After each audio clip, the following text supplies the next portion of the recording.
c'est avec vous, Gabriel Gontier. On commence avec des difficultés de circulation qui ont fortement impacté les automobilistes ce matin sur l'A13. Oui, vous avez peut-être rencontré quelques difficultés de circulation ce matin sur les routes, notamment en direction de Paris. Et pour cause, Grégory, l'accès à la capitale par l'A13 a temporairement été fermé entre Rocancourt et la porte d'Auteuil. La raison, la fermeture du tunnel de Saint-Cloud à la suite d'une avarie sur un ventilateur à l'intérieur du tunnel. Une fermeture qui a entraîné de fortes perturbations. Le site citadin qui suit la circulation en Île-de-France enregistrait 250 km de bouchons à 7 heures, un chiffre exceptionnel. La circulation est revenue progressivement à la normale à partir de 9 heures.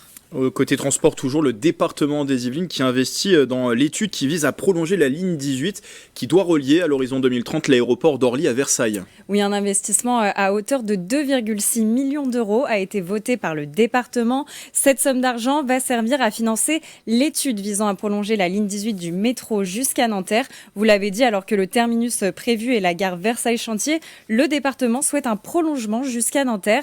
L'objectif, offrir plus de liaisons dans l'ouest parisien.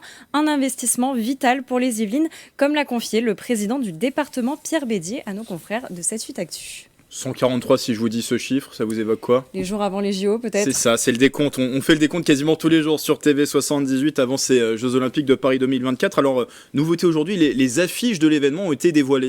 Oui, Paris 2024 vient de dévoiler ses affiches officielles et elles tranchent, vous le voyez, avec les précédentes. Cette année, le comité a misé sur l'originalité avec des affiches aux nombreux détails qui ont nécessité près de 2000 heures de travail au dessinateur Hugo Gattoni.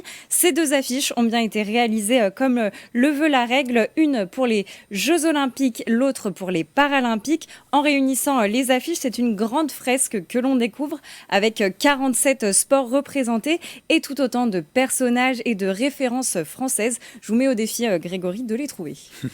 Et on termine avec cette information, Gabriel, l'appel de l'entente d'athlétisme de 50 ans en Yvelines qui est à la recherche donc de bénévoles. Oui, la ville de Magny-les-Hameaux a lancé un appel sur Twitter à l'occasion de la 13e édition du Trail des 7 hameaux qui aura lieu le 13 octobre prochain dans la commune. Les organisateurs sont à la recherche de bénévoles pour encadrer l'événement. Alors si vous êtes intéressé, vous pouvez contacter l'association par mail. L'adresse s'affiche en bas de votre écran. Merci Gabriel, et comme d'habitude, si vous aussi près de chez vous, vous êtes témoin d'une actualité qui vous fait réagir dans les Yvelines, n'hésitez pas à la partager sur les réseaux sociaux en utilisant le hashtag 78news.